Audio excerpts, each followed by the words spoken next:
whatever you're building, it's about passion because you love it. If you love it and you change the world, you will be rich. But you shouldn't do it because you want to be rich, because it's not lofty enough a goal. It's about changing the world. Now, there are cases of people who changed the world who didn't make a lot of money. I must admit that. But there are lots of people who set out to only make a lot of money who didn't change the world and didn't make a lot of money. Right? So if I were you, I would pick changing the world and just have the optimistic belief that if you do change the world, you will make money too. Money is not all it's cracked up to be too, you know.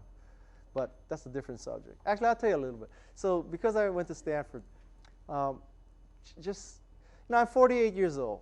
So I don't expect you to believe me. Because quite frankly, when I was your age, I didn't believe people who were over 40. So I don't think anything's changed.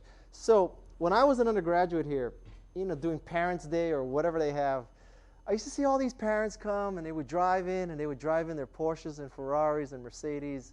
And I would be playing basketball on that court between, I don't even know what it's called. Is it Mirrlees? Is it still?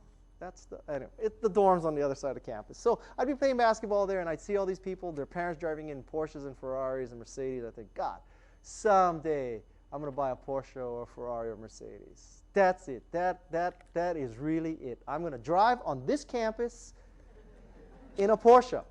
And students are going to look at me and say, man, I wish I were him. Okay? So I've had a few Porsches. Now I have 3 kids, so I don't have a Porsche. I just, but that's different. That's a choice I made. But I've had Porsches. I've had some of the finest Porsches made. And I would drive on campus. And you know what? As I was driving on campus, and I would be looking at you playing basketball in that outdoor court, I look at you and I say, man, I wish I were a student again. You know, I wish my biggest problem were my midterm score. I wish my biggest problem were, you know, if I get housing next year, or should I go to Stanford in Italy or Stanford in Japan? I mean, I wish these were my problems. And so that's why I'm telling you, money isn't all it's cracked up to be. That, you know, I think if I were you guys, I'll give you another piece of advice that's completely orthogonal to this presentation, is while you're at Stanford, live off your parents as long as you can. I'm telling you. Like, see, I was this diligent Oriental. This is like in my DNA. So I was a diligent Oriental. I took AP courses in high school. I took a heavy load, academic load here. I was in such a rush to get into the workforce and work for the rest of my life for bozos. Okay? So I'm telling you, with hindsight, that's all wrong. You should take as light a course as possible.